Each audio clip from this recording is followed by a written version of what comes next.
I think Power Wheel races are highly underrated. I mean, They are, but the liability powers that be, according to Eric. Sure. Has he not seen Barbie Jeep downhill racing? Eric was in favor. Eric asked the question to the liability powers that be. They said no. And Eric texted me and said, hey, they said no. So I asked him a question and then my phone rang and he goes, we're not going to have a recordable conversation. So here's what they said. And I asked him another question and he kept saying, I'm sorry, you're breaking up. I don't understand what you're asking me. Do I need to push stop on the recording now and restart, or are you clear? It's totally fine. So no, it's a parade is well within the stunting and sploding. So we're gonna cruise. I love that. Someone needs a fez. Absolutely. A rainbow zebra stripe fez. Yes. My document won't open with the introduction. You've never really done this, Jeff. Welcome to Everyone Racers, a show designed for the world of low dollar racing and oddball car culture. I'm flying. It doesn't matter what kind of limit champ or lucky track dog you run. We won't SCCA or NASA. We won't discriminate as long as you drive it hard and built it yourself. The notes just open. Join us each week for a tech discussion, trips, tips, tricks, as well as news and notes in the world of amateur endurance racing. And whether it's on the spot, hella sweet, where we're lucky enough, and Chrissy gives us just a tip, we're sure you'll giggle a little and learn even less. Everyone report to the paddock. 197. I was about to say that. 197 shows. Still doesn't know the intro. This is Chris. This is Chrissy. I'm Jeff. And I'm Mental. And we are Everyone Racers. Thank you so much for coming back and listening to a Clio Renault Sport 3 RS episode of the podcast. The Clio RS, which stands for Renault Sport, is a long-produced hot hatch from Nissan's corporate overlords based on the humble Renault Clio. Now, the third-generation Clio RS made 197 metric horsepower, or as it's annotated, PS, which allowed it to get from 0 to 100 kilometers an hour in 6.9 seconds. Nice. So if you're not driving a car, check out that revised E1R bingo card, and we'll kick this off with what you working on. Let's go with Chrissy. Not car work, which is always fun. We spent the weekend at the Jersey Shore. We escaped the heat, which was awesome. We worked there for an extra day too, so that was nice. And now we're planning for our next weekend at a different beach. So it's just check it out on your bingo card if you have complaints about the weather, because we can complain about the weather on the East Coast. It was 100 it's like Vegas hot. It's worse than Vegas hot because it's humidity. Humid. Yeah. And actually, we were talking before you got here. It's a higher temperature and humid. Yeah. Rain just passed through here, which means it's on its way to Jeff, which means it will be a little tiny bit cooler. Maybe. No, it still says it's 92. Yeah. It was 100 degrees when I got in the car, according to the car thermometer, and 2006 GM would not lie to me. So it's true. Not about temperature. Jeff. I didn't do anything. It was hot. B, it was my son's 13th birthday party. So I did some house cleaning. 13. 13, Holy yes. crap. He's a teenager now. He actually got a little upset. He was like, what's going to happen tomorrow when I become a teenager? And we were like, nothing. But you said I'd have to mow the lawn and stuff when I became a teenager. Well, not tomorrow, though. Like, but next week when it needs to be mowed, you will get there eventually. But and hey, I know he's not listening, but don't worry, Josh. Real low bar set with that lawn mowing. Hell yeah! Who's most? Don't hit the pool cover, and you're okay. That's it. Just don't one destroy pool cover. Yeah. Don't smash the window of the vet. Exactly. Yep. I did put away all of or I should say, organize the camping gear and organize the front of the garage, because this weekend is July 4th weekend. Happy July 4th if you're listening, and it's about that time. Independence, America, Eagles, F yeah, all that stuff. Work will begin on the Z this weekend. Yay. As Jim has promised to give me a day or two to come over and start yanking that motor. Cool. Hey, I just thought of something the other day. When that motor's off, I'd actually like to pull the oil pan again and check the oil pickup O-ring, because that is a common cause of oil pressure being low in those motors, and ours was a little low. Oh, okay. We'll talk about that more later at some Yeah. point, but just keep it on your mind. Let's check stuff while it's out, because I sure as hell don't think any of us want to take this out again. Nope, So, not at all. Cool. I'll just keep going then. Go, Chris. I'm sorry. I didn't pass it over. No, Chris, it's okay. what you working You on? did pass it over, but I was just going to take it because I was already talking and I saw that you were done. More cleaning effluent out of the Corvette. That's so much fun. I tried an ozone machine, bought one of those on Prime Day. It was on sale, so it was under $50. Put it in the car, plugged it in. Damn if it didn't work. Really, like, it is much nicer in there. So I think once I put the interior back in and get it running enough to have the vents all working, that I'll just let it sit and idle for an hour with the ozone machine on, so it really works its way into all the vents and stuff, because it's really much better. Yeah, well, a combination of all the cleaning and the ozone machine. I'm Googling ozone machine so I can see what it looks like. I say, would you? It's a little box. Well, they posted a picture. Just a little box. Yeah, it's like, give us a link. Maybe it's like the size of a very small toolbox, maybe. And it just has a fan. It's the air goes in one side, goes through some kind of ceramic plate that turns it into ozone, blows it out the other side, has a timer on it. It's really simple.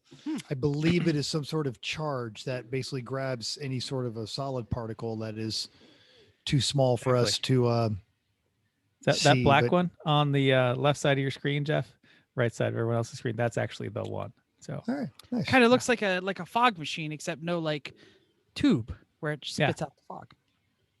So I had read that these are quite good at eliminating odors, especially in confined spaces. So I said, I've got the odor and I got the confined space. Let's give this a shot. How bad can it be? Right, exactly. I found a musty smell in the NSX's trunk, and I said, that's strange. This car hasn't seen water in months.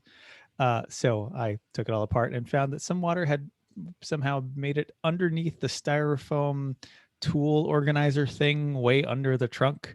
So I took that out and drying that off. Mark that for one win for Honda and a loss for GM, because I took the bucket of damp rid that lives in the Corvette wheel well and dumped it out this week. So good. Yeah. Well, your car lives outside, so it sees water. This one never sees water. So I don't know where this stuff comes from. Lastly, picked up the new Civic and went and put it in the garage next to the Civic. Yeah. I'm excited by this. Me too. Yeah. Just looking at a clean, straight, rust-free chassis. Yeah. What is the sit rep? Like, is it everything you had hoped and more? Did you find any bumps and blemishes when you got it home? No, it's the same as I looked it over better before, like on the reconnaissance trip, than I did this time. Okay. Because I looked it over really well then. So this time we just load it in, go. Thank you very much. Yeah, I didn't know how well you had seen it. And unloading was awesome. Yeah. Really? No, I saw it very well, and it's fantastic. Because it was it awesome because it weighed nothing, or? Yeah. Well, it weighs nothing, and also then we backed the trailer right up to the garage and dropped the door. But we rolled it right out, and it didn't hit the Citroen or the other Civic. Right. Yeah. No, it just lined up. It was easy. Yeah. It was good. Pushing cars is always an adventure. Check out the Facebook post that Chrissy put on our Facebook page of the two Civics sitting next to each other. She asked a question. What do you think the two Civics are talking about? Oh, you're going to have a great life. I think it's a little darker than that. I think Godzilla's smoking a cigarette, got a broken eye and an eye patch and some scars. He's going, I've seen some shit, man. I've been working on lots of stuff and I haven't finished any of it. That's, more projects. And I told my friend on Instagram, Little Lemonade 03, he was one of the kart league guys. He actually won the endurance kart racing league, the SOTY World Series, and he politely asked for a shout out. So check him out on Instagram, especially if you like go-karts, racing memes, and video games. That's his jam. So what are all of these things you're working on? I mean, you can just give us the so highlights. I actually I got some work done on the Toyota. I found a set of rims, very cheap, that make it look a whole lot better. Cool. And getting most of it set up to pull out one of the Porsche 914 motors got shipped out here. So it's waiting on me to get a truck. I got basically, everything the pieces, the last bit of the EPDM is cut and ready for the lumber to go on the roof, which I got a 4-day weekend. Excellent. Doing that. Vicky and I we've got a new Tuesday night tradition. So we were doing that, went to met up with some gearhead buddies. I got some work stuff coming up that nobody cares about. And I grabbed I've grabbed a power wheel that I'm going to modify with the Milwaukee 18-volt batteries for a goofy thing that we'll be doing, not related to any sort of a professional or amateur racing series officially. And it's the, I actually talked to Hamza about it and got some good smart advice about how to firm it up for a 190-pound adult as opposed to a small child. Did the brakes. A good call on that one. Yeah, Hamza's very good call. Did the brakes on the Mercedes. Finally got a headlight bulb, and I am finding out that you can remove the headlight bulb, the low beam headlight bulb from the CLS without taking off the front clip. You can't put it back. So I've just been driving around during the day, and we take Vicky's car at night. And this weekend, I'll be taking off the whole front clip and putting the headlight back in. That's German engineering. That's a feature. Yeah, exactly. Yeah, that's a side of feature. I've lost feeling right here from so many times of trying to right where the one bracket that holds the lines for the air shocks is in place. So, but I watched child labor. Yeah. Little yeah. hands. Got some work done on my Terry X as far as getting the paint stripped, and I got some work done on my swamp cooler. You've gotten a whole bunch of stuff done. That was interesting. Yeah. But none of it's finished. It's all just doesn't progress. matter. Yeah. Progress. That's great. Can I say something real quick here? I think the other day you said, Jeff, you're not European car people. Yeah. If you need more than one tool and like 10 minutes in a parking lot to change a light bulb, you're right. I'm not European car people. Yeah, we said it. Facts. Yeah. And honestly, I mean, it doesn't. It's easier to change the brakes on the Mercedes than it is a headlight bulb. That's silly. Because this is the first time in 70,000 miles that it's needed a headlight bulb too. Facts. Yeah, that is true. And incidentally, $98 for a bulb. Yeah, that's a sign of feature. Can't wait for that Veloster to get a fall in my hands. Notes time.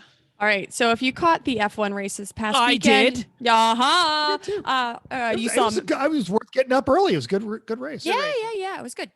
You saw Max Verstappen win after leading every lap because Lewis Hamilton had pitted for fresh tires to go for fastest lap. Then he had over a 30-second lead on the field. A very Verstappen fashion, he slowed, drove up to his Red Bull team in the pit wall, and lit them up, as kids say. The small burnout well off the racing line was verboten, according to Haley Southwell at the drive. Race director Michael Massey immediately contacted Red Bull and let them know that Verstappen would not be allowed to do anything like that, anything fun in the future. They were just getting American fans. I saw that and said, that's kind of cool. That's like actual personality from the German. Like I would expect Austrian, but yes. Whatever. Same it's like a German without a sense of humor. Yeah, exactly. Except that he's Dutch from the Netherlands. He is Dutch. Okay, yes, I guess. Wears Either wooden way, shoes. Yes. Finger in the dike. The Dutch have a sense of right? humor, but yeah. Yes. Yeah, like I said, it was personality from the typically robotic Verstappen. So I kind of liked it. And screw you, Massey, for being no fun. Honestly, I think his job is to actually be no fun. So not really. Whatever happened to the guy who ran Formula One who had like the S&M Nazi sex he tape? actually died. Yeah, but that's when F1 was fun. They found that sex tape and he said, yeah, what about it? That's what I like. Anyway, what was his name? Max Mosley, right? So anyway, two of the most interesting new model cars are about to show up in the flesh in real life. The 400Z actual sale model will debut on August 17th. Details and journalist testing models will be available right at this on the 17th. So expect to see that in every single Call cover us, of every single Nissan. car We are magazine. your demographic. Absolutely, without a doubt. Also, the new real Bronco, not the Bronco Sport, will start to be delivered in the detail to the dealers and to customers who have pre-orders any day now. So we'll start to see them in the street. Both were severely slowed to the market for industry closures and chip shortages and all those other things. I don't know about y'all, but I can't sneeze without hitting a Bronco Sport out here, and they're like not even close to cool. So I can't wait for I disagree. I do think they're, for what they are, I do think they're cool. It is a small utility vehicle as opposed to, some giant Super Duty truck from somebody that is never going to haul a trailer. It is off-road capable. It may not be Land Rover, but it's off-road capable. It's got a convertible top. For what they're making it to do, I think the Bronco Sport's a cool car. Sport doesn't have a convertible top. It's an Escape with a chunky body. Exactly. We're talking about the 4-door, right? Which is the little one. It's an Escape with a chunky body. Not the big Yeah, one. it's. I saw there's a convertible on strip the other day. The regular Bronco, the big Bronco, has 2-door and 4-door and convertible tops and all that stuff. But the Bronco that might have been the Sport, real then Bronco. I saw a real Bronco, in which case, hey, cool car. Yeah. Which is again much more interesting. Removable doors. Anyway, kitted up Escape, which is a terrible car. Yeah. I just wish they would call it the Bronco 2. I agree. Because if you're gonna have a crappy Bronco, call it the Bronco 2. Call it the Bronco 3. Or just don't call it a Bronco because it's not. Anyway, that name sells. I know it's not as bad as the Mustang Mach-E. Let's not get started on how awful it was that they used that name. Even though What do you think, Chris? What do you think about Harbor Freight? I was about to say that until you said it. Harbor Freight is wonderful, and we love Harbor Freight for so many reasons. We also love the Predator engines in Harbor Freight. Heck yeah, to catch a Predator engines. Totally. The one in the snowblower, it's amazing. Durable, cheap enough to do dumb things. And, some people are wondering how durable. Well, Ari and Zach from Revzilla use a Predator 212 to build a replica of the mini bike from Dumb and Dumber that those characters rode from Nebraska to Aspen. How dumb is that? Well, Ari and Zach actually rode that mini bike that they built from Nebraska to Aspen. Oh, I'm so excited by this story. 3 days of riding, 382 miles, 2.5 rear tires. That's my favorite part. Those were $18 each, right? At Tractor Supply. They only use 7.5 gallons of gas to get there. I got to do the math on that. Hold on. It's please. 7.5. They averaged, they got their worst, they got 25 miles per gallon. Their best was 64 miles per gallon, a little off the Jim Carrey. Look at 70 miles per gallon on this hog. But yeah. In Nebraska, you would. Yeah. Anyway, video and article in our notes. That's fantastic. Well, I am watching this. We're there. We're there, man. Just go, man. And actually one of the guys in character did it with no gloves. Oh, good. Yeah, it's brutal. There's the miles per gallon average over the trips. Yeah, they were actually 9.33333. They were keeping it per tank. They actually got the worst mileage in Nebraska because I think they underestimated the altitude of western Nebraska, and they had to rejet it within 25 minutes. And then that was the one that carried them all the way up. It's actually a well done. It's goofy enough to get you sucked in, and then they start talking actual stuff. So this isn't car related, but our buddy Ian from Apex Adjacent Podcast posted on Twitter. His wife's book is now available for pre-order. Being Mary Bennett, young adult modernization of the Bennett family from all the Jane Austen novels, scheduled for release this coming March. And it is actually already getting great reviews from the folks that have read for the pre-release. So if you have a young adult fan of good books, that's the target audience right there. This is a solid gift. It's on Kindle for $9, hardcover for $18, both on Amazon, or as Ian put it, support a local bookstore when it comes out, but we'll have all those links in our show notes. And congratulations to her. Nice. All right. Upcoming races. So we've got a long holiday weekend coming up. And there are no upcoming races. July 4th. So, yep. I think Lemons showed everyone, don't set July 4th races, especially not in Florida. Facts. They're not going to work well. So this is a great time to check all your safety equipment: belts, bolts, tires, fire extinguishers. Hey, in the car, in the shop, in the garage, the trailer, the house, your refueling kit, because you lost the pin for that and one of your dumbass teammates dropped it, and it only lost a little bit. It's probably okay still. You stuck right? a zip tie through it, going, they'll do it. They flex, and it squirts just a little. Yeah. We might have done you that get too. you get the pre-extinguisher out of it, and Look, it's just sometimes it's a little exciting. Take it as a compliment. Yeah. exactly. Recent results. Lemons was at Gingerman overall, and Class A went to Rod Throne Fools. They have won many times in their Mazda RX Yoda MR2 creation. Class B was Rocket Road Racing in their 02 Ford Focus. God's Clothes and Chass was a Cheap Thrills in their 02 Cadillac Eldorado. Org Choice was Mrs. Puff's Boating School, which is so cute, in a 95 Honda Accord. Judge's Choice was Little Enos Racing in a 94 Ford Tempo. Also, all of these cars are amazing so far, Man, which is I awesome. didn't even know they made the Tempo in 94 still. That's Tempo was made forever. Wow. It was. And I apologize. This is my fault. That Accord was a wagon. Even better. That's even better. Check out 24 Hours of Lemons on Instagram. They posted pictures of it. It is just so well done. I Got Screwed was Tonk the interference, right? Fits in an 89 Buick Riata. I believe that decision was made right after the judges noticed that it was a Buick Riata. The Road Mangler Cup was a 93 Boring BMW Wisconsin Crap Racing. Life of the Paddock was Brown Rubber Soul and their gorgeous Mazda 626.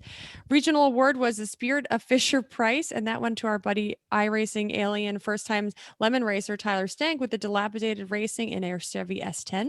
I'm very sorry that that's your first race is a Chevy S10. It's probably not nearly. Tyler had never run lemons before. Never run a meat space race at all. I think I also struggled a little if I remember correctly, seeing their stuff on Facebook. Finally, IOE Freeze Farm Racing in the other Chevy S10. Sounds like a good list of cars. Totally.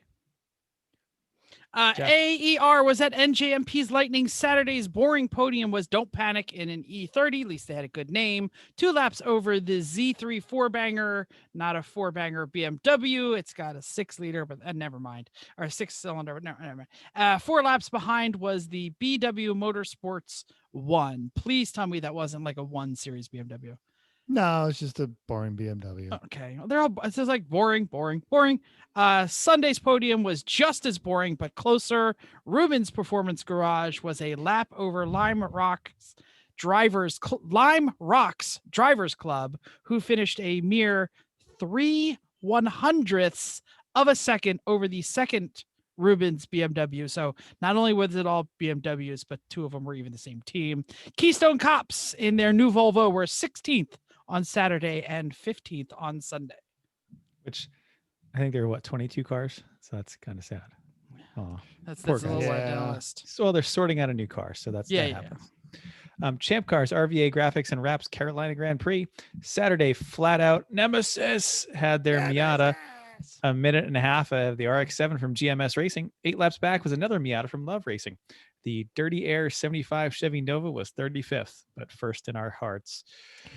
Sunday was Pinky's Out boring BMW with 2 laps over the race sponsor RVA Graphics boring BMW, who was 90 seconds ahead of the Prefect Racing Lexus SC300, and the Nova didn't start.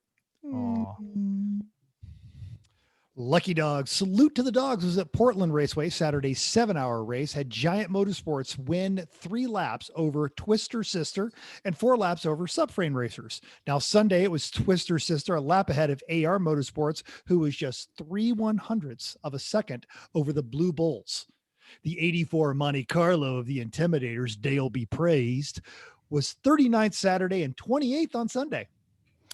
Can I pull a couple of last minute additions here? I'd like to mention that the bracket bracket Ooh, yes. GP at Thompson Motor Speedway. It's a single day endurance race where you pick the amount of laps you're going to do in each hour, and you enter your bracket, and then you cannot break out, similar to bracket drag strip racing.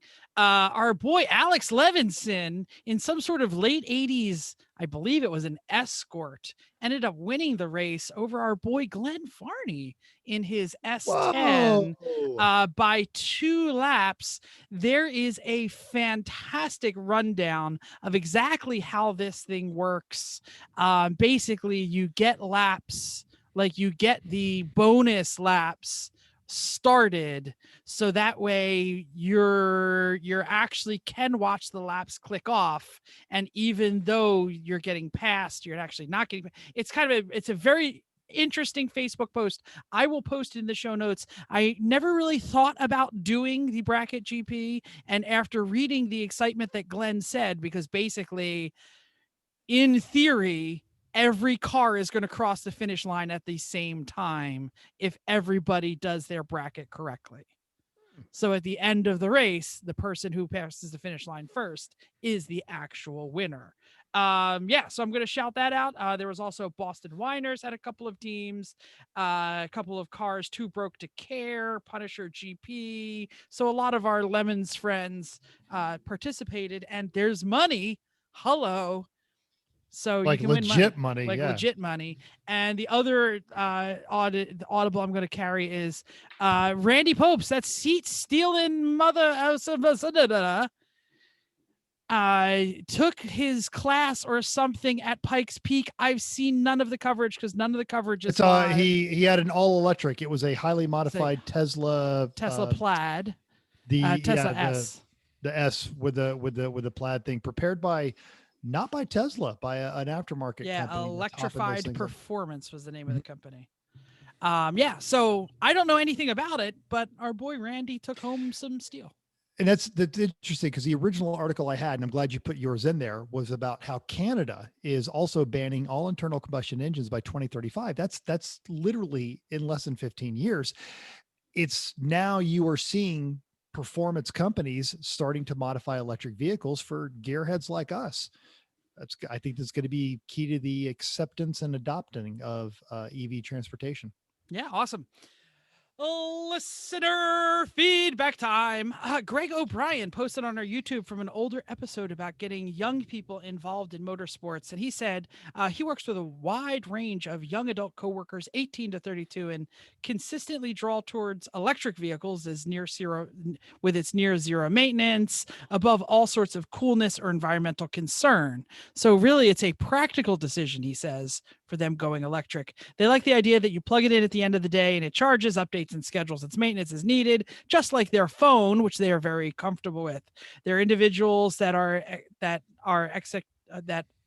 have expectations but are painting in broad strokes. It takes a lot of discussion to find common ground and relate experience. We were raised by the post-war and baby boomer generations when there was a desire to mechanically tinker with everything, and everything was crudely imperfect product that could be improved upon. For adults raised in the digital age, that is old school thinking. You boomers, why would you still they still tinker to improve, but it's all software based. So e-racing and things will probably exponentially grow in the next 50 years, and they will speak in terms of throttle mapping, adaptive suspension programming, and energy conservation strategy. Not so much in the physical tinkering is what he's trying to say. So still so much to be taught and very interesting, but a different generation of racers speaking a different language. Call me a boomer. I'm 49 years old. I don't think there's anything wrong with that. I'm not a boomer, and I'm older than you. We're Gen X. I know. I'm saying call me a boomer. We're the ones that like millennials and boomers fighting, because we're just sitting over there going, this is funny. This is what you get for leaving us as latchkey children. We don't care. Yeah. So Tyler Stank talked about last week's episode, and his question is, does the Carvana effect, which Ike mentioned in our show, Carvana effect mean that I should not bother fixing the ball joints or whatever is clunky on my Mazda 2 suspension and sell it to Carvana for what I paid 3 years and 10,000 miles ago and buy a bigger, better, newer car after the bubble pops? Now, my immediate reaction is yes, don't fix it. Carvana is like CarMax and all these others. They operate on volume.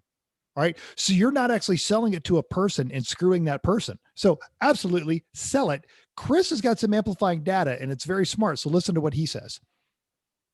Do you want to go next, Chris? I do. Or Jeff is not smart. So whatever Jeff has to say is not right. I have an answer for Tyler. Go for it, Jeff. Clunking in a Mazda? Effing send it. What are you talking about? It's fine. The more abuse you help on Probably a cheap Mazda, the better they perform. My Mazda 3 has had a clunk since 100,000 miles in the rear. I have 180. Don't care. Don't even look. Just send it. My P5 had clutch chatter since we took it home from the dealership to 225,000 miles. Embrace the spirit of zero maintenance on a cheap Mazda. I'm going to say it depends on if you have another daily driver to use for the next year that, isn't like a big block truck that's just going to suck up all the difference in the money you're going to make in fuel and tax and registration and all that junk. So, does it make sense? It depends on you. What's the rest of your situation there, Tyler? I thought you were going to stop at Sitch. No. He's got that MX-3. Yeah, but that's going to be a race car. And I don't, Yeah, Don't try and daily the race car. You can, daily the racer for a year. You'll be fine. It's probably fine. Depends on how much interior it has. If it's still complete, it's a great idea to daily drive it to get it sorted, but not if it's a stripped. Chrissy, you have the most miles on a single Mazda. It's true. I think I have the most miles on combined Mazdas. So we would like to hear that's your not input. Oh, that's not fair. I'm still trying to go back and forth on what my answer is. I feel like the problem is it may not be anything too bad. Like I had some clunks and it was a bushing and motor it was mount, right? Well, we've had a couple of them, right? There's a couple things at 250,000 miles it goes bad. I don't know. I feel like it depends on what you want to do with it. If you want to keep it or you're just ready to get rid of it like Jeff is, then get rid of it. Do Carvana, cool. But I feel like it may not be that bad. It might be worth looking at. Keep it for a while. Now's a bad market. So yeah, that's my answer. Okay. To buy, it's a great market to sell. Yeah. Sure. But then if you want to replace it with something, you don't want to do that. Al Jones answered Ike's listener question about the biggest mess you've ever made in a car. I was transporting a 7-quart crock pot into work for the office chili cook-off. I had strapped it into the passenger seat. Everything was fine until I got cut off and had to slam on the brakes. The contents of the crock pot then emptied under the passenger side footwall of the Sentra. After getting to work, I grabbed a manila folder from the back seat and used it to scoop up as much of the top layer of chili back into the crock pot as I could. I felt like Kevin from The Office. Yeah, he added, yes, I still entered the car floor chili into the contest and placed second. I'm sorry. I was laughing too hard. Did you say he came in second? Yes. He still served the chili. The visual of the manila The manila folder. That's the key. I thought there was going to be something. I was wondering if there was something important in said manila folder. Oh, shoot. My cheeks hurt. That was good. I would Thanks like for to that. mention that when I spilled the soup, A, it was a medium soup. It was not that big. And B, I ate none of it. I didn't like. Well, he didn't eat it. He just fed it to other people. And this is for the exact reason I would is why it would never happen. If something spilled on the floor of Chrissy's car, I'm good. It's probably cleaner than my kitchen counter. I'm still not eating it. I'm sorry. I'm totally good. If you don't tell anybody, then nobody's like, exactly. Tastes a little Now furry. something spills on the floor of Jeff's car. I'm not letting my dogs eat that. Well, then you have to go around all the food and debris that is already on Jeff's floor. That's exactly right. The only thing down there is food and food containers. So. Yep, I know. I've been there and I've cleaned it out. I love that debris Many is times. becoming a thing. That was all on Slack channel. And on all that great food tips, we also learned from Ron Harrington that macaroni and cheese is totally a thing, that he used it as a wrap for the macaroni and cheese car in iLemons at Coda. Macaroni and cheese. Macaroni. Is that like Now, whack-a-mole? I don't know what's going on there. no, Sure. it's mac-a-weenie. So there's weenies in your mac and cheese. In your mac and cheese. I get it. How do you not know that? No, I get it. I just Didn't call was it trying to that. make a joke. I suck at racing. Next to last event, keep an eye on that 24 Hours of Lemons I Suck at Racing Facebook page because they'll be announcing the new schedule. Now, right now, they're scheduled for 4th of July. We know that's not going to happen because nobody's going to be there, and you would think Lemons learned. 2-hour enduro. Now, before the race started, we picked number 4 as a winner. That's important in a minute. We were at the Okayama circuit. Actually had 27 cars show up, and this was what was annoying. Very foggy. They had actually set the weather to try and match the Gingerman meat space race. So it was hugely foggy, terrible visibility. And still, we've been doing this so long that actually the Lemons Eye races have gotten kind of good, not very crashy. There's a couple of bits of contact, but nothing like when we first started. So overall went to Duclos. And we, but the number 4 winner was actually, Becker, who got passed on the last lap by Travis Nelson, who was in 4th, made a pass on the last lap to get into 3rd, and therefore didn't win. So there you go. Jay Becker, the true winner, according to our random survey. And we had a great chat, extended chat with Tyler about his experience in the meat space race. And judging from his tone and the pace of his words and the ideas that they have coming out of there, Tyler is so hooked on there. And even we had Ron in the booth for a while, and Ron was like, yeah, one of the greatest times I ever had at a racetrack was just going to New Jersey and hanging out in the paddock. So I mean, good for Ron. He came to the right paddock to hang It's out true. in. It's true. For serious. Well, he's not a dummy. Duh. No. You go to Sasha's paddock and you just get like a rash. And A rash and a kebabs. bowl of soup. Oh, and Kebabs. kebabs. And kebabs. And yeah. kebabs Oh, are I like delicious. kebabs. You eat well. I'm just saying. You just Yeah. Well, yeah, or you could avoid the rash, eat well, and drink well at the 3 p.m. paddock. Don't invite people. I mean, we're great and all, but anyway, E1R race, Wartburger Thief Aaron's choice. We drove Formula V's at Lanier on dirt and found out how fragile they can be. Tumble over 6 times. It's fine. A mere tap in the rear, broken axle, and a toe. Then we headed to the new Chicago street circuit for a variety of NASCARs. Even though Santiago, Sitko, Wartburger Thief were there, only one person was skilled enough that piloting an oversized, overpowered pig of a car through dense urban streets to take the win. Who is that? Who? What? You won? I'd like to mention that copy was completely written by Mental, and Chrissy wasn't even there. So she's just reading what he wrote. Yeah. Yes, Mental won the iRace on Monday. How? I mean, great. That is the Yes, wackiest effing track. The copy is mine, but the surprise is real. It's true. Yes, It's true. Yes. That I can't. I think it was Lady A said this track looks like bow tie pasta, and that's exactly what it looked like. What a wacky track! There's only like 3 places that it's wide enough to pass. Oh, it was terrible. Anyway, I don't. That was fine. Whatever. It was NASCAR's on the completely inappropriate thing. I want to talk about the Formula V's in dirt because that was like the most impossible thing I've ever done in my life.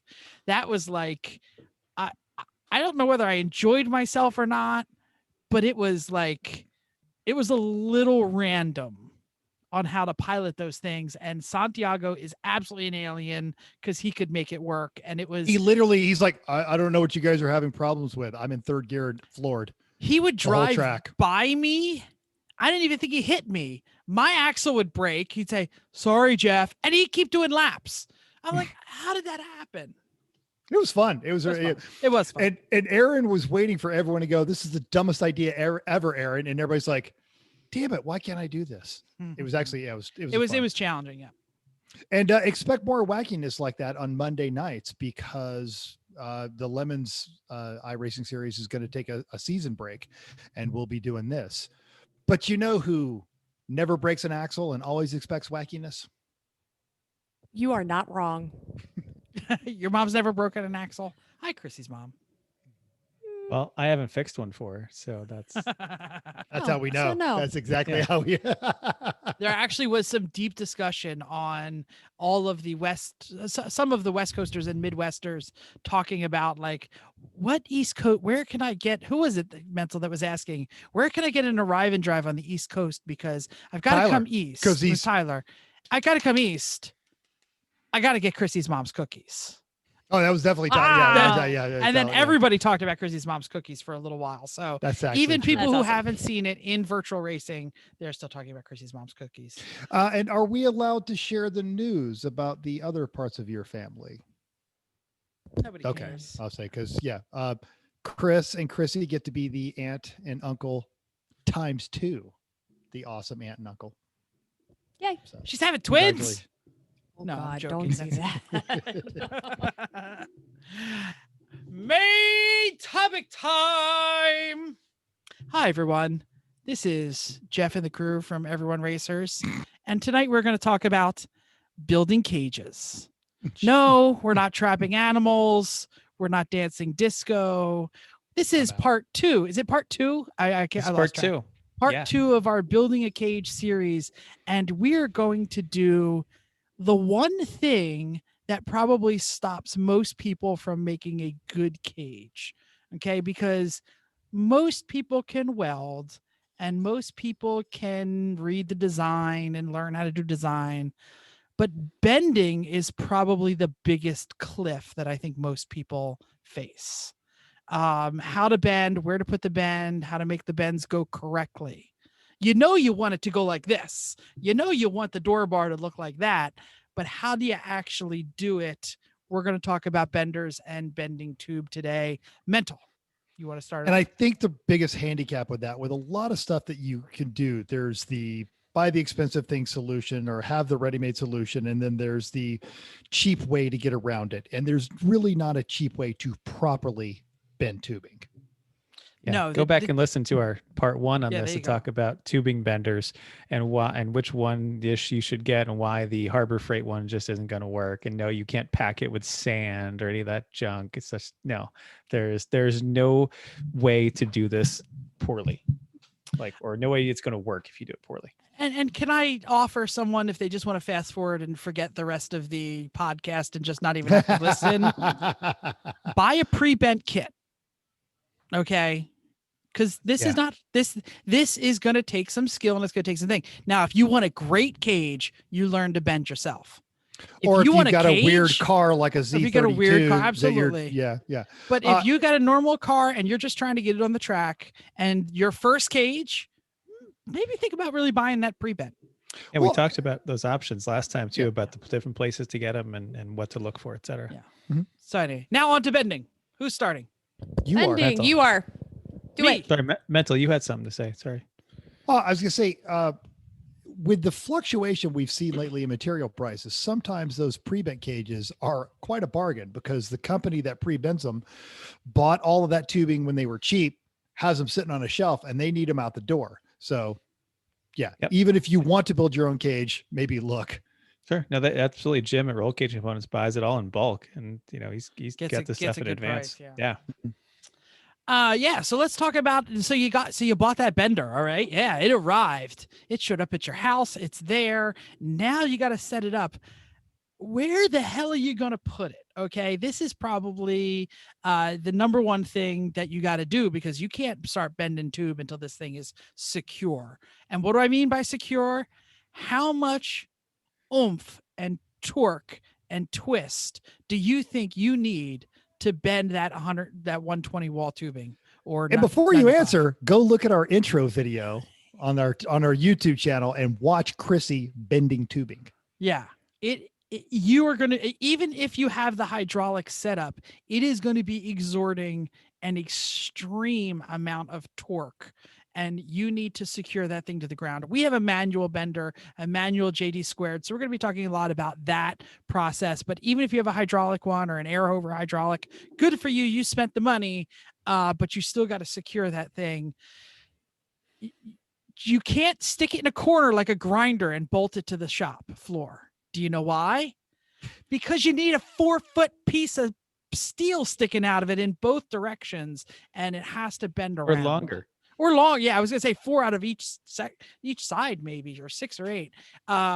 We have a great solution for this. I think it's fantastic, Chris. You thought it is generally one of the most innovative solutions I've ever seen. So it's on a pedestal, as most of them are, and we put some big old square stock tubing, and we threw a 3-inch square tube into your receiver. Is it 2-inch? Yeah, 2-inch because it's a square. standard 2-inch receiver like on every truck. So big, it's what, 6-7 feet long. It's 7 feet long or so. Yeah.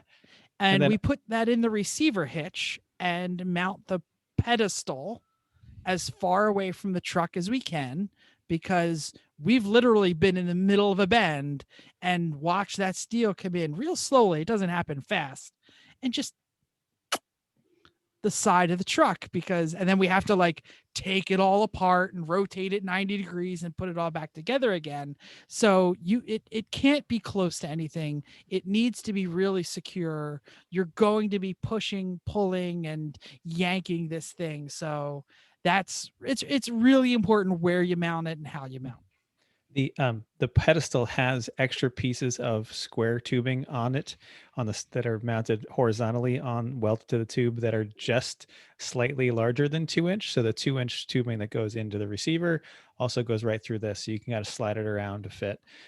Another thing that helped us work with this is, if you want it to be a little more secure, jack up the back of the truck with a floor jack a little bit, and then slide the receiver in there. So when the truck comes down, it's loaded, pushing down on the bender, holds it a little more securely. Sometimes you have to put blocks of wood under it, things like that, but sometimes works. Your 220-pound teammate needs to stand on the pedestal.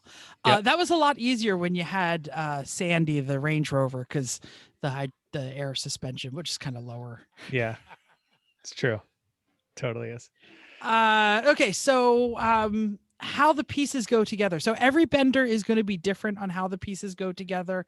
I don't know if that's what you meant by putting in these notes here. Yeah. Well, you're going to have to. The first time we got it, we just stared at it for a while, like, how do it work? I feel like sometimes we do that when we put it back together. When we were on a hiatus recently, we were all like, we should mention we bought this used and we had no instructions. YouTube is your friend here, or the instructions that came with it. If you have your instructions and you put it together the right time the first time, don't lose that piece of paper, because the next year when you go to build another cage, you're going to be like, which pin goes where? But generally, let me give you the general flavor. It's a giant D-shaped die and a grabber that is going to slide along your tube, along that D shape, as the D shape swings in and bend your tube.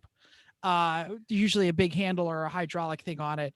But like I said, every one is going to be different. So you really need to follow your manufacturer's instructions here. There's no way on an audio podcast I can describe how to put together your bender, but you got to do it. And also just know it's going to take you a few times of looking at it. Absolutely. I don't know which pin is the where, huh? Yeah, I think I still have the PDF of the instructions we downloaded from JD Squared, just to figure out how to put it together. Yeah. And then also some of the accessories, Jeff, like, like an angle wheel, kind of important. Yes. You want to describe what that is? Go ahead. Sure. Well, it's some kind of degree finder, so that you know how much of a bend you have made. Mm-hmm. This is important because if you're not just doing it completely by feel, you've taken a couple basic measurements inside the car to know this needs to be approximately this angle, or especially if you're doing a piece that has 2 bends in it, like on a main hoop, you've got an upper bend and a lower bend. They need to add up to around 90, so you need to know about where you are. That one was 80. The next one is 10. Right. Some of them come with angle finders on them, or you can improvise like we did. Metro started screen sharing. There's nothing here yet. Oh, seriously? Showing someone bending. Okay, just came on. There you go. Yeah, sorry. Yep. Sorry. I thought that would be a lot faster.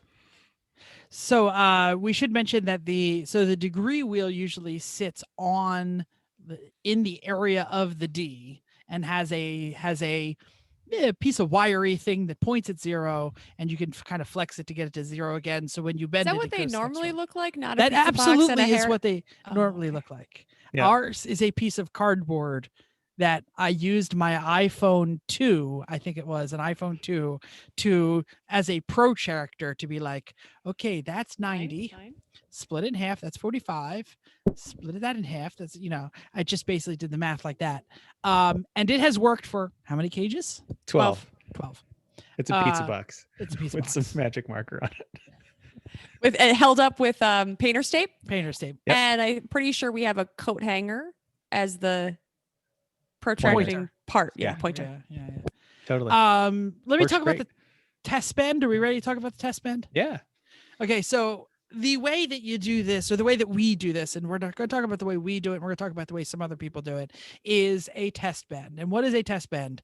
The very first thing that you bend is going to be not part of your cage. It's going to be something that you basically hold on to forever, or maybe screw up 12 times, and the 13th one you'll hold on forever, is a test bend. So, and we're going to get into this a little deeper, but just know that you can't really tell where the bend is going to be by putting it in the bender the first time. But on that D-shaped thing, you basically want to put a mark. Oh, there's a degree wheel. You basically are going to put a mark on the tube where it touches the D, and then you're going to bend 90 degrees. And when you bend that 90 degrees, that is a bend that is the physical representation of every 90-degree bend that D is going to use, because the D does not change diameter. You can change dies, you can change things. Then you need a test bend for every single D-shaped die. But that is basically the tightest radius that you're going to do.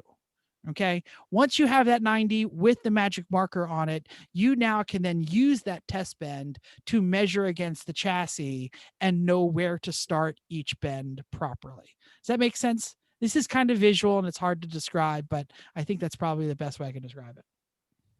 I think so. And we've even held it up in the car and saying, all right, where do we need the bend to start? And because we've got that nice mark on the test bend, we know where it has to start in relationship to other things. Yep. There's a test bend. Yep. They're really important. Great. Yeah. And shout out to Hot Rod Magazine for having this great visual dictionary that Mental has found. Cool. If you're listening to the podcast, you might want to check it out on YouTube. Hit the like, hit the little bell, subscribe, all those things. So Jeff, I like your method of how to figure out how to make the first couple bends. We usually you start with the main hoop. That's the centerpiece of the whole roll cage. Everything attaches to that. And you got to start with the big outer part of the hoop first. And later on we'll talk about notching, and we're going to talk about all the other bits that go into the main hoop to make it a piece. But you've done you're the master of this with us. Yeah. And 99% of the time it works great. And then the 10th time you have to bend the frick out of the Mazda 3. Right. We made a hole. We don't have to bend the roof. Yeah. Sorry, Chrissy. Just a trapezoid. It's fine. Yeah. So, but that's because we didn't follow the degree wheel. We didn't do 90 and 90. We did 80. Anyway. So here's the deal. We measure from the inside out. Okay. We take a ruler, a measuring device, a tape measure, and we measure what the distance of the entire tube is. We add a couple inches on both sides and we mark the middle. The middle is really important because all of our measurements are going to be from the middle. Okay. Then we mark the middle of the car where we want the hoop to go, right? Literally, if you go into our cars, 99% of them, the other 10% got painted over by Chrissy. There's a piece of Sharpie on the center of the car that says, "This is the middle of the car, dumbass." Doesn't say only that. once did we have to write it. Yeah. The next one we do is going to say, "This is the middle of the car, dumbass." And it's this front, and it's this side. You'll see these written right on the chassis. So anyway, once you have the middle and the middle line on the tube, right? You have the middle and the middle. You want those lines to line up as you design the cage. Okay. So then you literally take that test bend with the magic marker towards the inside and jam it in the chassis. Okay. And you kind of play with where you want it. And when you find it where you want it, you measure from the line to the line. Okay. From the middle to the test the bend. center line to the beginning of the bend on the test bend. Okay. That distance is where you need to start the bend on the actual hoop. By the way, it's not always symmetrical, even though you thought it was the middle. So you got to measure both sides. All right. I think they've never been more than like a 1/4 inch off, but sometimes it is. So you got, not all chassis are symmetrical. Okay. Because and you want them to be, but they're not. well, there's all like the little pockets and things. And if you have sunroofs, sometimes where the roof goes, it doesn't always give you the same amount of space, even from the inside. So anyway, so measure both sides. And sometimes you want to bias it toward one side or the other, especially if it's small and you have to pick one or the other. You know, make a little more room on the driver's side if you have to. So in a theoretical, I'm just going to throw out a number. Let's say you have a 45-inch wide car. You're going to find that test bend, the radius of the bend from where this starts to the outside of the tube. Remember, because it's the outside of the tube, not the center of the tube, because the outside of the tube has to be inside the chassis. Okay. You might find that on that 45-inch span, if you cut it in half, it's 22 and a half, right? You might find that your lines are only 16 or 17 inches apart, because the radius of your bend is going to take up that 7 or 8 inches. Okay. There is math to do this, but I don't do math real well. So this is the method that we use. This is the part that Jeff's, if you're looking on YouTube where the cursor is going, that's the part he's talking about measuring. You can't do it in the center. You got to do it on the outside. Yeah. And Mental, can you, I'm going to, oops, we'll leave that up. Oh, crap, okay. Nope. Sorry. No, give me 2 seconds. Back up. It's not back up for us yet. I'm sorry. Oh, there we go. So if you see here, where my white pointer is, you know, usually your line. Yeah. We're not going to see your pointer. No, but the YouTube people will see it. Where that line is usually where your magic marker line is. And you could see where Mental's pointer is. The distance there to the distance there is how much you lose in that bend. Make sense? Hit the next one, Mental. Just go to the next slide in the presentation. Mm-hmm. And you can see it's taking its time, but I promise you it's coming. Why are you not doing what I ask you, computer? There we go. There it is. Saturday night for you. It's coming. That is the length of the bend. You can really see like the magic marker kind of where it started, right on the Mental. Go to the other side of the little bracket there. Right there on the tube. And you can even see where they mark the tube where if they you're mark watching the this tube. on YouTube. Absolutely. Yeah. Yep. So that's what we do in the line. Yeah, I'm always amazed when every time we build a main hoop, the top piece seems really small. Mm-hmm. Every time we do it, I say like, that can't be big enough. And then it goes in and it's perfect. So it's because of how much room the bends take, especially because it's stretching the tube to make that bend so that it doesn't crush it. You're thinking like, this has got to be way too close to the middle, but it's probably not. Mm-hmm. If you're really cool, you try and get it as wide as possible because then it acts as a brace. But we're not talking design today. We're just talking about how to make a bend. So go on. Who else wants to say things?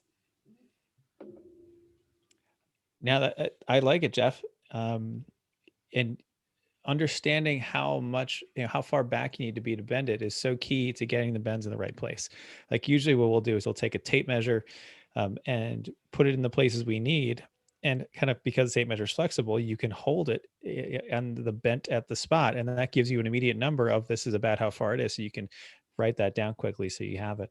That usually helps. But on the hoop, you're definitely starting from the middle. Like you said, do the first set of bends first, which are usually, I'd say, between 70 and 80 degrees on most cars, depending on how angled the greenhouse is.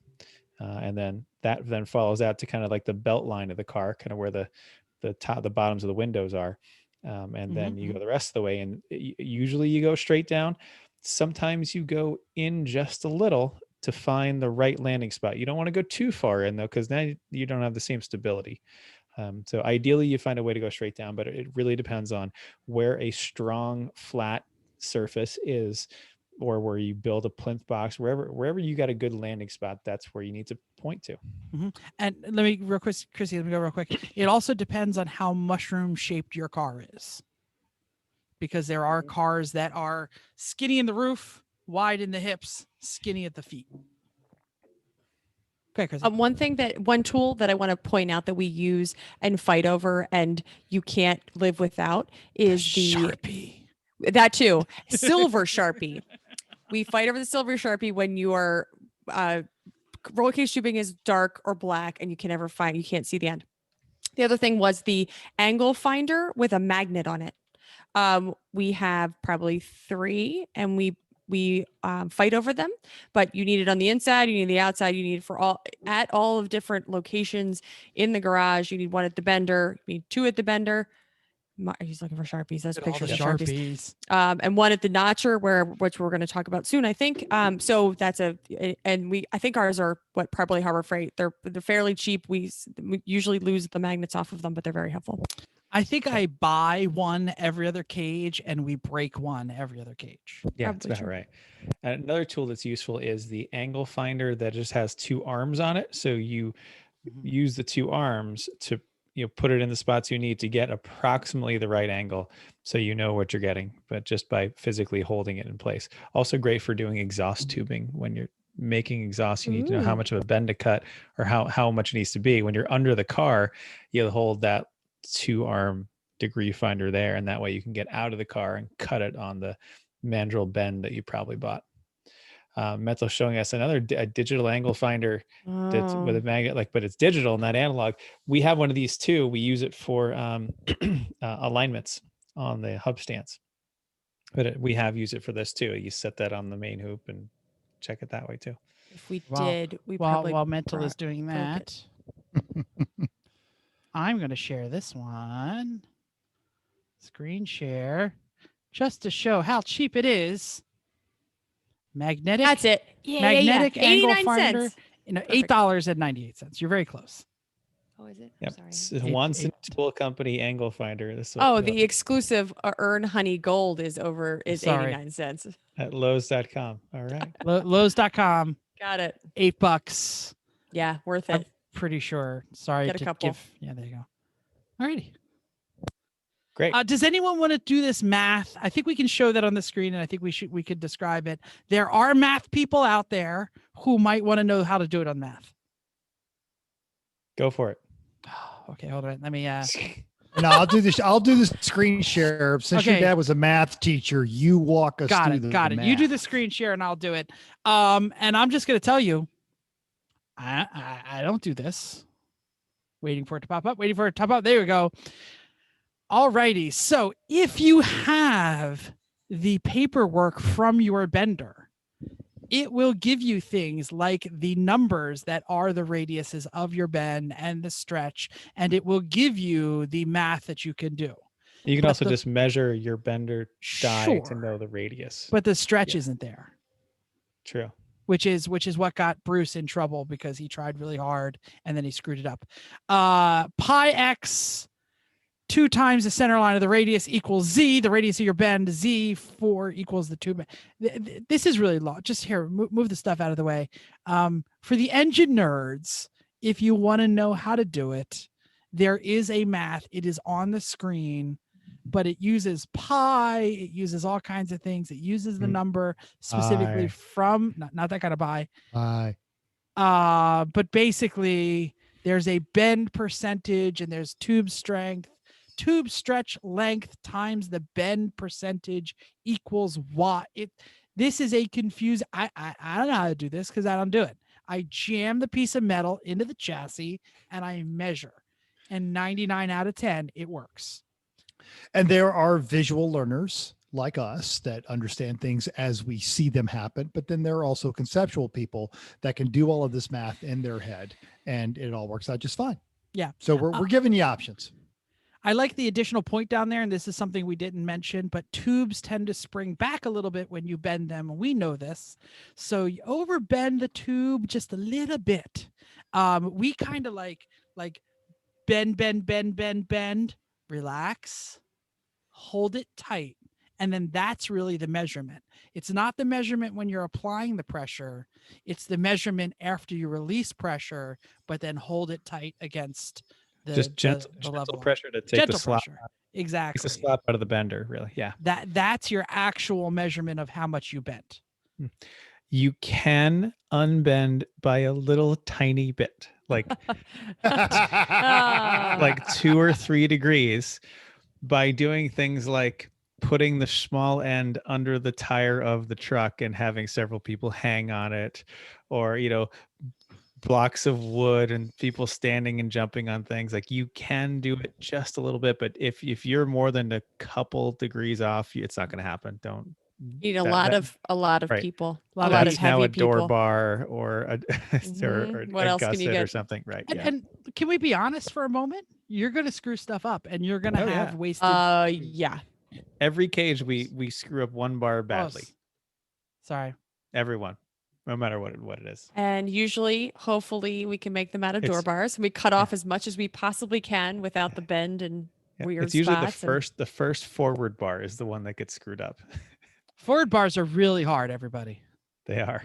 There's and too many angles and stuff. Exactly, because in addition to angling it down, there's also a bit of a twist to it, because sometimes the A pillars flare out a bit. But it is important to remember, both in the price and the reality, is tubing doesn't expire. So if you screw it up, I mean, okay, get mad, but figure out what you did wrong so you don't repeat it. But do not throw that tube away. If nothing else, tuck it into the side of your trailer, take it to the track, because someone's going to need it. Don't do that. Make something cool at your house. I have multiple buckets of cut off ends, because I'm like, someday I'm gonna make something out of this. So I haven't, but I have a lot of tubing to do. True. So. But the reason I say your next cage. Yeah. Let me do a real quick share. There you go. The reason I say take it to the track is, how many times have we been sitting in the pits and someone, it's their first ever race, and they came up and go, hey, we just need this one bar to pass tech. Sometimes, yeah. I'm showing on the screen, for those of you who are watching on YouTube, all of us doing the slightly unbend dance, which looks a lot like Jeff's background when we first started doing the Zoom meetings of all the guys from Eastern people Europe. Dancing. Yeah. Chrissy, how well did this work? Not well at all. Well enough. No. Exactly. No. It worked some. It's a little. It's because the diagonal bar was already in there that it wasn't. So really So the people that did not see that picture, there was a bunch of mans standing on a bar that's supposed to be flat, or trying to get it flat. One side is kicked up a little bit, so everybody's holding on to each other, trying to get that and jump up and down and try to get that piece of. We had under a block of wood on one side at the low spot to try to be able to. And this is the thing about the unbending thing is with the exception of Chris and Chrissy in that picture, these are not people who skip meals. No. I'm not even I'm just holding people up. I'm not even standing on the bar, because there's no reason I'm not. I'm not helping much. You need people who have mass. That's a good job for them. And Chrissy's steadying people because she's still the strongest of all of them. Not helping when I'm trying to fix stuff. Okay. Do we talk about the main hoop enough, or do we need to, because we're talking about main hoop, should we continue with that? We're really just talking about bending. Yeah, that was bending. Okay. So we're going to talk.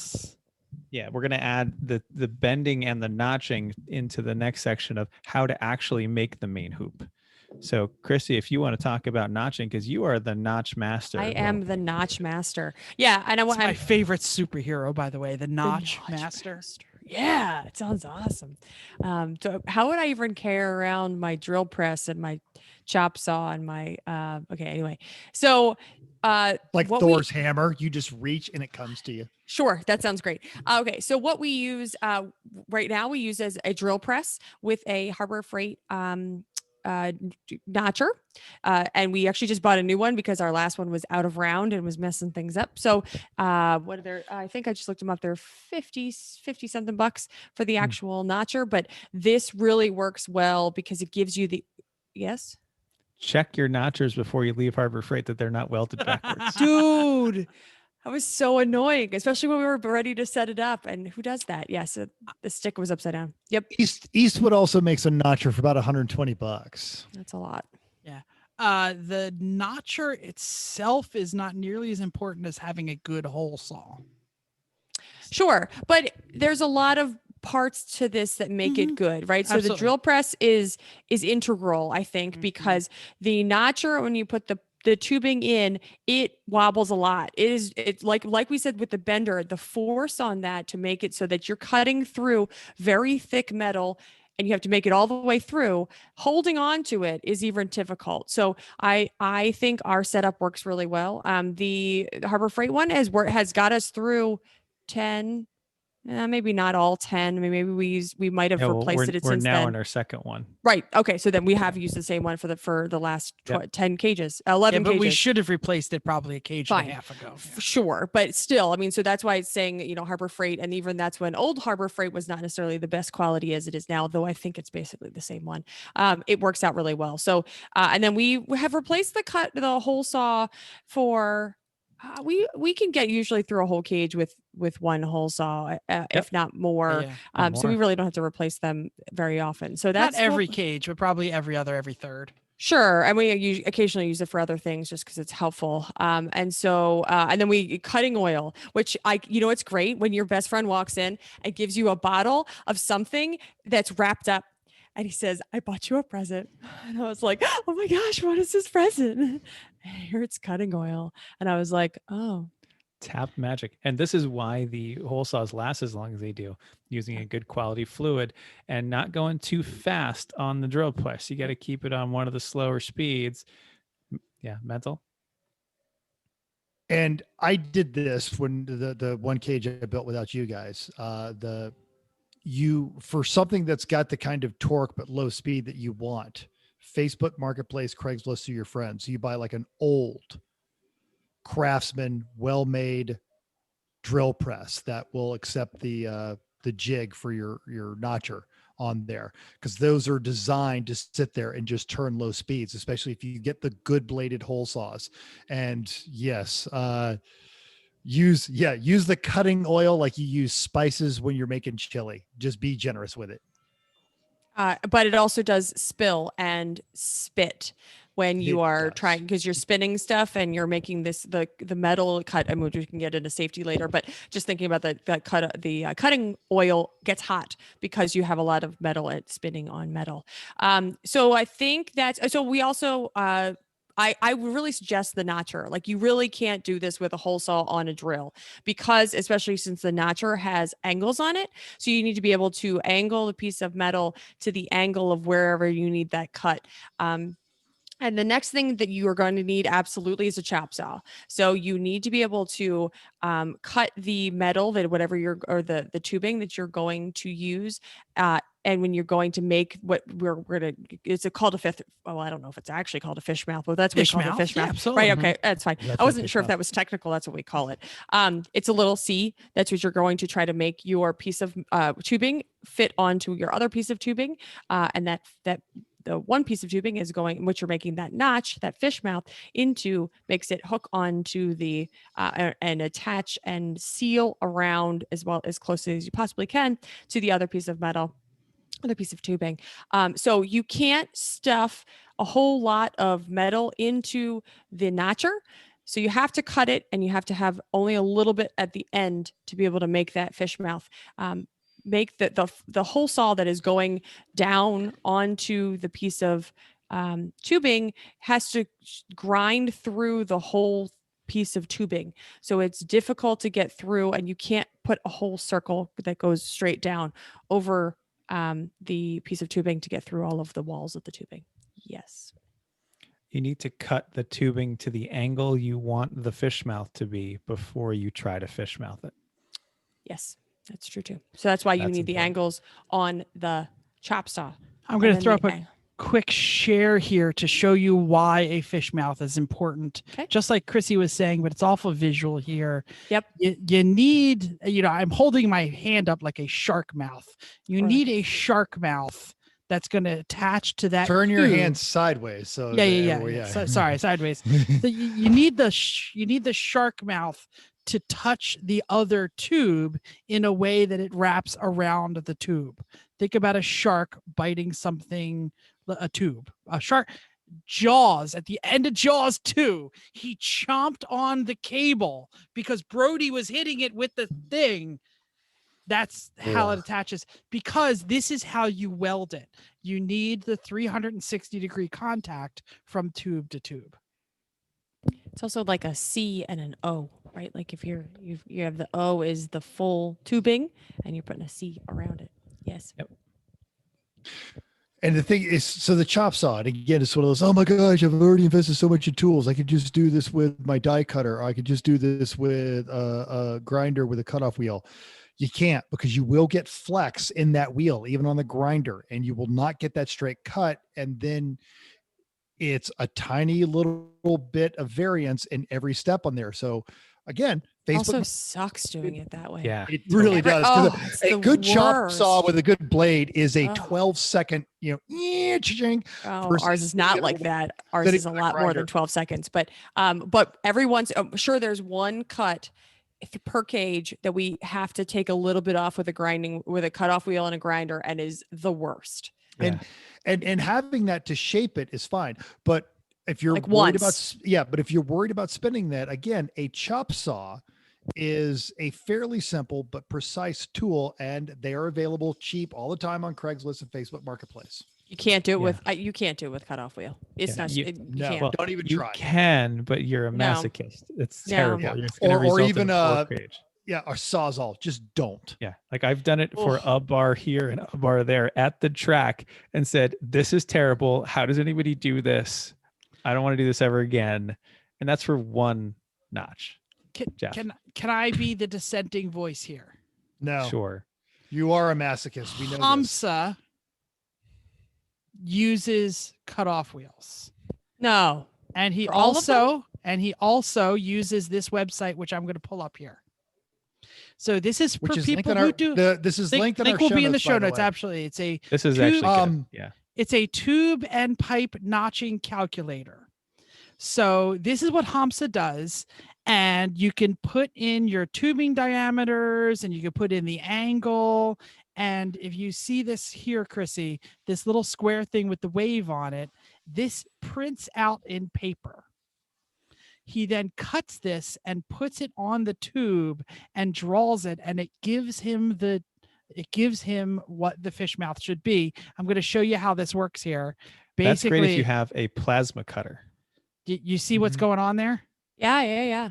So when you This do is that, so HAMSA and so this not is us. so HAMSA and so not us. And I would Um, also, there's no I- way HAMSA chops his initial pipe with a cutoff wheel. He uses And- a cutoff wheel and a grinder to do this precision Oh, level look that at you're showing This now. this is what it looks like. This is from the ham. And you can see when you get the piece of paper, you transfer it to the tube, and it gives the line of the entire fish mouth. I mean, it's enticing. Hey, with a plasma cutter, that'd be great. Then you just put it in the cutter and zzz, Absolutely. Like I draw said, it I out. just wanted to say, if you're Oh, a yeah. math person who wants to do this, this does exist, and HAMSA makes a lot of damn cages. Yeah, So totally. Okay, but if you don't do this, and I made this your part because you usually hand me the fish mouth. So do you have any suggestions for how you test, how you make the angle? Where do you figure out, how do you draw a fish mouth and get it to the next person? Okay, so this is where that 2-stick angle finder is going to be really important. Okay, basically, let's talk about the proverbial, because I think this is the easiest thing to understand. If you have the main hoop, you then now need to do the down bars, the 45-degree down bars that go backwards. Let's talk about the diagonal, the main hoop diagonal. main hoop because diagonal. That'll work. This is our part of our next topic. So we'll Sure, roll sure, into sure. that and do it all together. So basically, the main hoop, it is a big U. It is on the ground. It is not yet in the car. Okay, does that make sense, everybody? Hoop on ground, no car anywhere around. You take a straight piece of tube, you lay it across the U shape where you want it. Does that make sense? Which is the Which is- top of go it ahead. is over the driver's head. Right. And the bottom is down by the passenger side floor not at the bottom, but with enough room that you can weld it and stuff around it. And we're going to do a show on design, so don't worry about design. We're really talking about method more today. Chris is right. That helps you visualize what it is you're doing, but you're basically making the diagonal across the U. Okay. You lay it on top of each other. It is really important. This is the physicalness of designing the cage. And then you take that Sharpie. Remember, we're always fighting for the Sharpie. And you draw a line on the tube that you're going to cut exactly in the center of the tube, or maybe a little longer, because you can always cut a little bit more off. It's really hard to add a little on. Okay. You draw that diagonal right on the tube. All right. And then you cut it. And then, well, you measure it also. You use the little 2-stick thing and you measure it. And hopefully it's really close to 45, because that's what you're looking for. You need those measurements for the fish mouth, because where the fish mouth is going to hit is going to be at that angle. And if the angle of the tubing cut is different than the angle of the fish mouth, then it's not going to fit very well. Right. So when you draw that line, you now have created something that you can measure with the protractor. You measure with the protractor and you use that number to angle the fish mouthing device. So that way the hole saw goes into the tube at that angle. Notcher, yes. Yep. And our notcher has a degree diagram on it, so you don't need to have the magnetic one on it. You can just put it at the mark that you know it is. Absolutely. So, okay. I'm going to go an even sketchier way that works for me too. Can I really quick bring up the picture of the notcher and show the angle thing? There we go. See, we definitely probably should have just made a whole PowerPoint on this thing, but you know. Okay, so doesn't help the people who are listening. True, that doesn't. Yeah. So you can see this is the Harbor Freight tubing notcher that we do. You can see the black part. If you see the back, it has an angle finder. So that actually spins down. You can see the slot where it turns. It spins down and makes that tube touch that hole saw at an angle. And that is the angle that you need to follow. You never do this. What they're doing, they're cutting a giant tube without it being cut off. This is what I was saying you can't do. Yeah. Yes. They're like chewing it straight through. No. Like the only time you would do that is if you had a much larger tube in the bottom and a very small hole saw and you're trying to put a hole in it. Yeah, and stop halfway. Yeah. But if you only use 1/2 of the hole saw, because you're only cutting on 50% of the tube, your hole saw will last twice as long. Well, also I think that's too deep a notch. I only like to go like 1/3 of the way into the hole saw, and I think it ends up being about right. All right, so here's a little bit more deeper sometimes on the angled ones. Yeah. Here's a sketchy way I do it. I hold the tubing up to where it's going to go. I look at it usually with one eye closed, and I look at it with the eye that's open, and then I draw a Sharpie line where in parallel with the tube that's already there, about 1/3 of the diameter of the tube in. That's about 1/3 of a tube overlap. That's the angle cut. Then I also mark the very top of it with a notch along the length of the tube, so that I know where the top of it is. Because with the tubes at a weird angle, who the hell knows where it's going to be? It's like on a door bar, especially. Well, and you also, because you have to notch it on both ends. Yeah. So they'll get twisted. And then lastly, I put a C across that top mark, where the deepest part of the C is where the deepest part of the notch is. So I can hand this to somebody and say, okay, they know the top, they know the cut angle, and they know how deep to notch the tube. Mm-hmm. That is absolutely the way we do it. And we frequently talk about like the teeth versus the cheeks.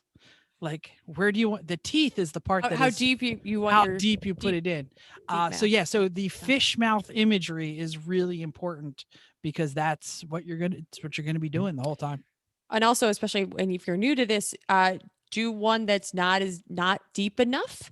It's easy enough to do it again if you need to. So you can cut it's like, cut a little off, and so do it fish mouth, and knowing that if you're not clear on how deep the mouth needed to be, or not really clear on the angle, want to make sure it's right, it's easier to do it again.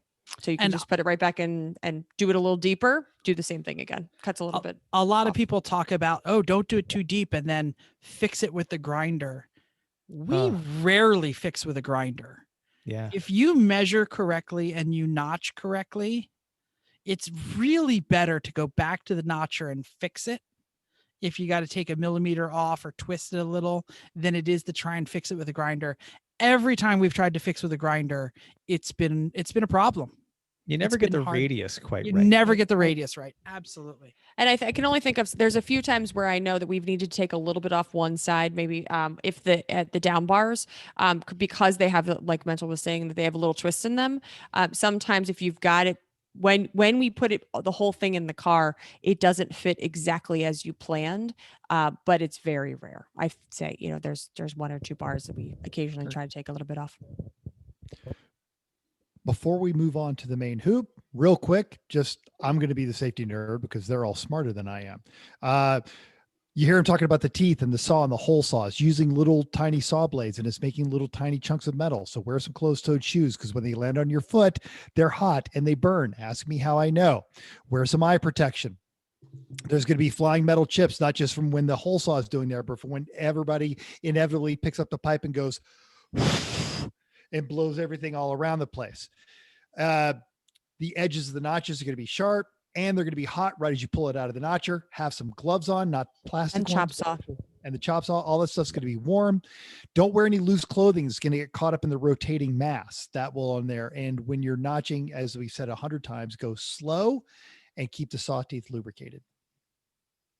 Yep. Safety flip-flops. The first time you notch wearing your safety flip-flops, you're going to say that's a big nope. Even it's gone through shoes. Like if I wear you wear sneakers and they're not actual like close, they're close like leather. Yeah, if I've run like my old running shoes that are made of like plastic and stuff, it'll melt right through those. Yep, yeah, it has. Yep. That's what I usually have worn. Yep, absolutely. And hot is for serious. It gets like I've burned. I think we probably all burn ourselves on. So let's put this all together. We've already discussed half of this topic of this third part of making the main hoop. So I'm going to build on what we already have. So if you've got your bender set up, you got your notcher set up, everything's fine. You've done what Jeff said and mark from the middle, figure out the length of the bend. You've got your first bend, start with one side, then the other of the bigger bends. Then you measure down, same method, do the smaller bends. So I'm glossing over this, but you'll do it. You'll figure it out when you do it. I'm going to talk about the next steps beyond this. You'll get to a point where the hoop looks like it's the right shape. You might have to go retweak a couple bends a little bit. Okay, it's going to be the right shape. It would be too long, but you know where it's going to land. So usually we like to put a 2-inch hole saw on the floor to let the hoop go through. Then we can lift it up into place and mark it with a Sharpie at the floor level to know where to cut it off. And that's often not a straight cut. It often has an angle to it. So, so be aware of that. Other people like to make plinth boxes, which is fine as long as you're making plinth boxes that have support under them and are not just a cookie cutter. Because some people make these boxes by just welding, eighth metal to your sheet metal. Can you say what that is real quick? Sorry, a plinth box is like, imagine I'm building a little box under your roll cage, between your roll cage tubing and the car.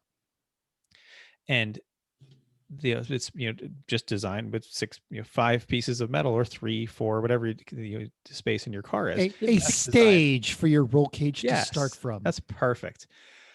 You want to make sure that you have metal like the same diameter underneath that as a support, because if you just weld the 1/8 plate to your sheet metal, if you actually do go upside down, you have just made a cookie cutter at the bottom of your roll cage that's just going to poke through your sheet metal, and you're just going to lose all that height.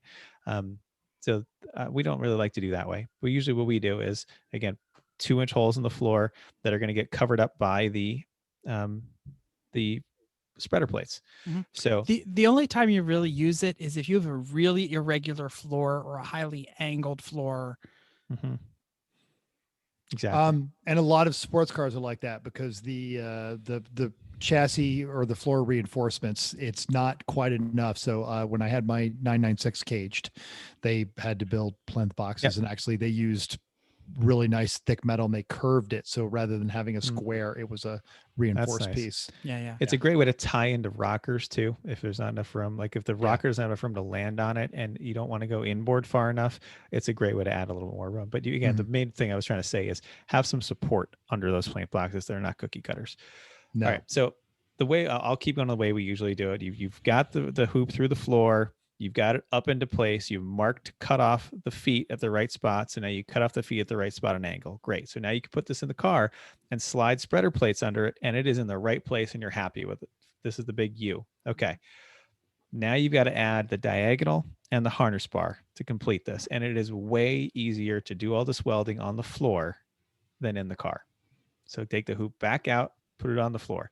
And now, just like Jeff said before, take a piece of tubing that's a little bit longer than you need, lay it on top of the hoop as it's lying on the floor, with one end down by the passenger side foot, other one just above the driver's head. Draw the lines parallel with the main hoop, about a third of the way or halfway into the tubing of the hoop on both. Cut them. Lay it back on the hoop. Is it good? You did all right? Fantastic. If not, trim. And so now when it's on there, now you can mark, like we said before, mark the top of each notch and then mark how deep you want it to be. Then set your notcher for the angle of the cut that you made for each of them. And if you don't know it, use your angle finders to measure. Get those correct. And then go ahead and notch. And now here's another thing. You've got now these two notches that are on this one bar that have to be in the same plane so that it all meets on both sides of the main hoop. Typically 180 degrees out. Right. If you did one side up, the other side's got to go down. Exactly. So that's why I like marking it very carefully while it's in space, so I don't do it upside down, because definitely done that. So the next thing though, this is where it's helpful that if you wrote on your main hoop front, back, or left, right, you have to, because you put it in and out of the car like 7-8 times. You need to know that when you're setting it on the ground, which side is the front and which side is the back. A lot of times you're doing it, when it comes in and out of the car, it doesn't exactly just slide right in and out. Like you're putting all right, put one leg out of one door and then up another one, and then you got to lift it out of the roof. Yeah. So what's great about having a Mazda 3 with a hatch, because how many times did we throw it back in and out the back door? Totally. As opposed to when you guys were doing the 300Z, and I think it had to come out of the exhaust pipe once. Yeah, pretty much. I didn't know my new office socks had stocked it on the bottom until I just stuck it in the camera. Good. Now all the viewers know as well. So to make sure these are in the same plane, your notcher is vertical, or at least very close to vertical. So then you can take a piece of scrap tubing in the notch you've already made on the other side. Yes. Stick that in the C, put the angle finder on that, and get that close to vertical. That way you know they're in the same plane. But don't just rely on sitting there closing one eye and saying, yeah, it looks good. It's about there, right? That the magnet compass is awesome here. You stick it right on that piece of tubing, you turn it until it's at 0, and you tighten it in the notcher. Totally. So another great place for the little cut off piece that you screwed up last time. Keep it near the tube. Absolutely. Or the extra, that like 8 inches you cut off the bottom of the hoop or the diagonal bar. Perfect. So yeah, let's assume this all worked. If not, go listen to what Chrissy and Jeff just said. Now you're just going to weld it in, and this is welding. It's nothing special about it. I usually try to do cage welds in 4 segments per tube, because you're never really going to go all the way around. You don't have the angle for it. So try to get, tack it and then do a quarter of it, reposition yourself, do another quarter, reposition, keep going. Get your best welder to do it. Yes. Yeah, this is not the place to learn. Nope. So that's in. And then the harness bar is kind of the same thing. The diagonal should be 1 piece. The harness bar can be 2 pieces because it's got to go across. Start with the piece behind the driver. This is the important one, because the spacing and height needs to be right for your seat. You need to have your seat already in place in the car, and then you need to put the bar back in the car with the diagonal in, and then measure from the seat to the harness bar so that the angle of the belts will be from 0 to 15 degrees down. That is the official rule. So It's coming down off your shoulders, not too far down.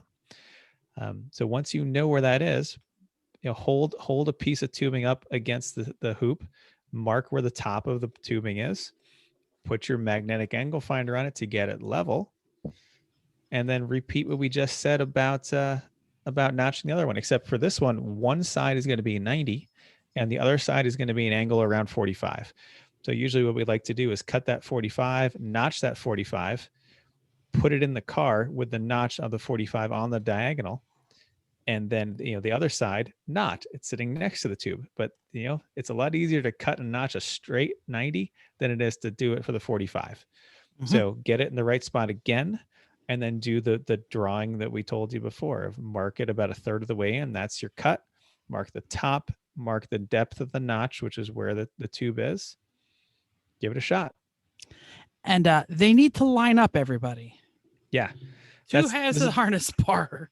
Need to look like this. This is just the driver's side one. This is the one you have to have, but there's no reason not to put the other side on the passenger side. I see some people without that. It's like, all right, you're really worried about the 3 pounds you just saved. And I think some sanctioning bodies require it on both sides. A lot of them do. Some, not all of them do, but it's a dumb reason not to put it in. Just put that side in too. So, and that's really do the exact same thing just with the other side. In fact, if you cut the angle for the first part of the harness bar, the off cut, it's the same angle. So there you go.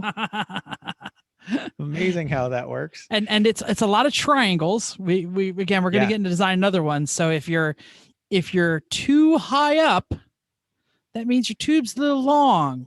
Yep. Make it a little shorter and it's going to go lower. Yep. Unless of course you're on the other side, then it's the opposite. Gives you the option of always bolting in that passenger seat, having a set of belts, and now you've got an HPDE platform. Absolutely. So last 2 other things that I want to talk about, and we're done with the hoop. Gussets. Gussets are wedges of metal that go in the angles between the 2 tubes. They can also be taco gussets, which is like a piece of sheet steel that wraps around them all, but that's more advanced. We're just going to talk about normal wedge gussets here today.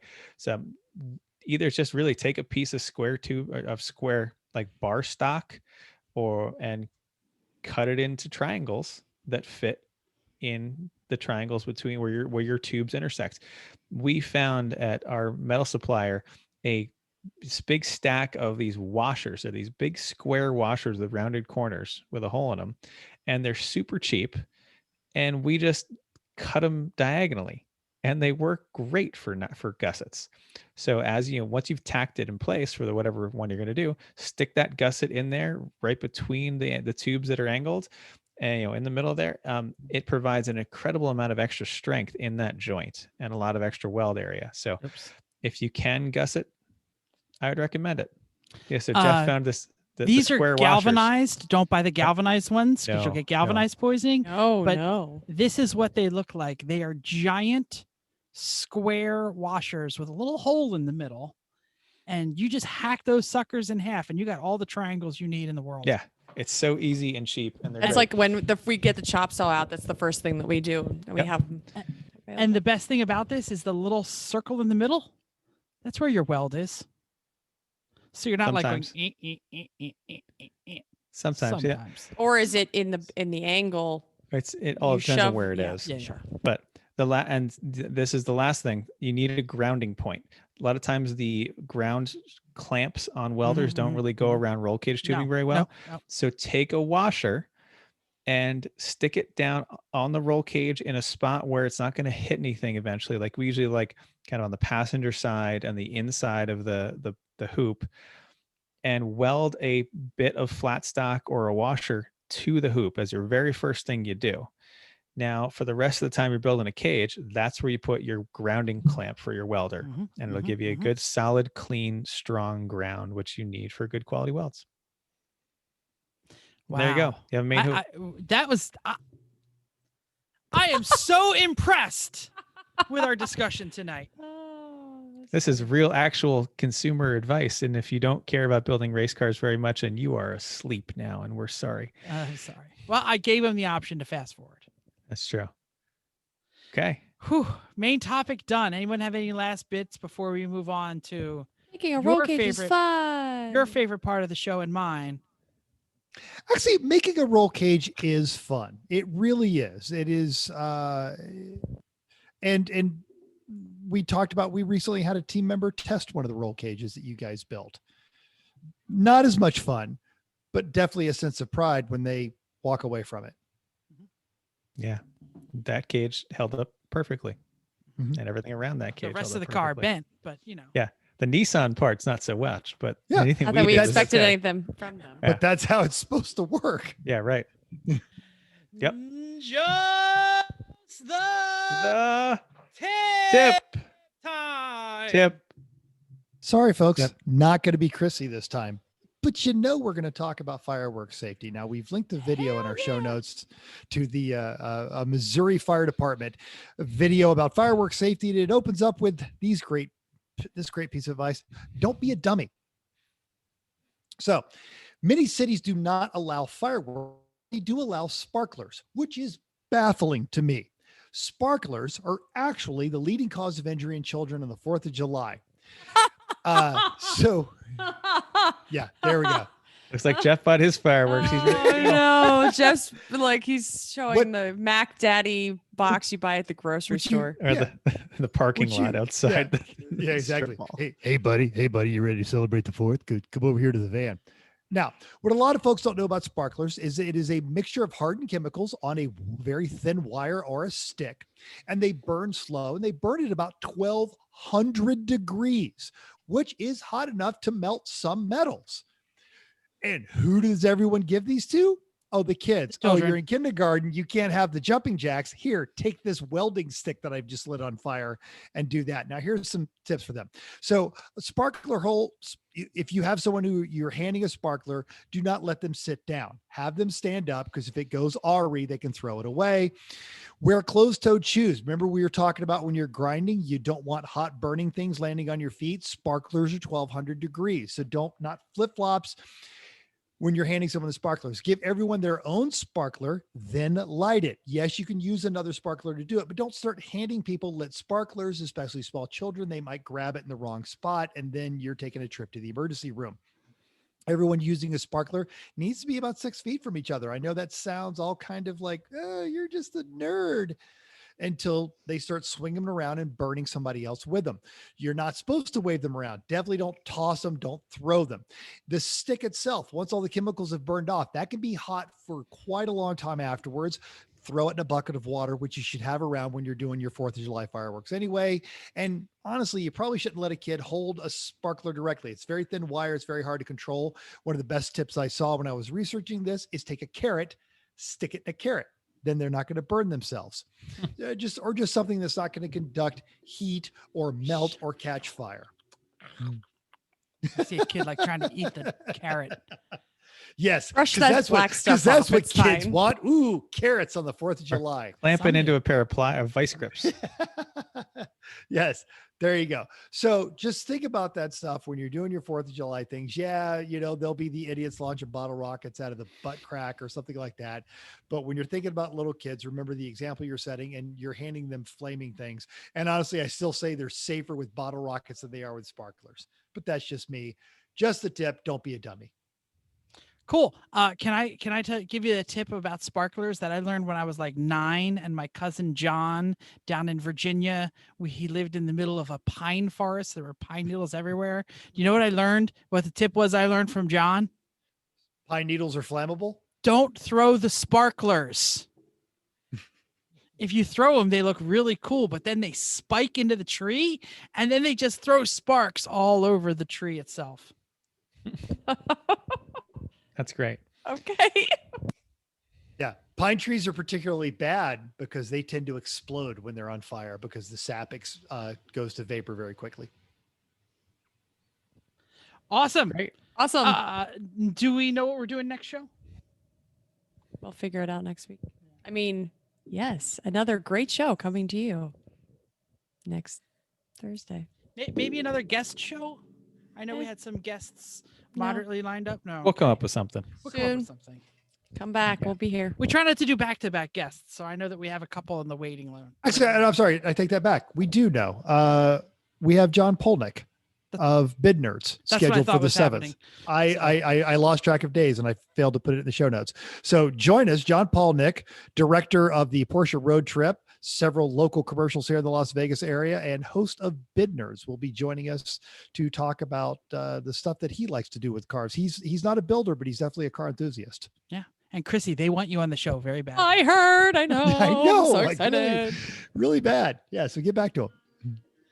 All right. So thank you for downloading us. We hope you enjoyed this week's edition of Everyone Racers. We also hope you'll join us in the world of driving, racing, and building, because everyone can be a racer, even you. If you enjoyed this podcast, subscribe. It's totally free. If you're watching on YouTube, push the little like and subscribe button, you fool. Because that's how YouTube works. That's how we get promoted. When you click the like and you the click thumbs the up. subscribe, that. Yes. Yeah.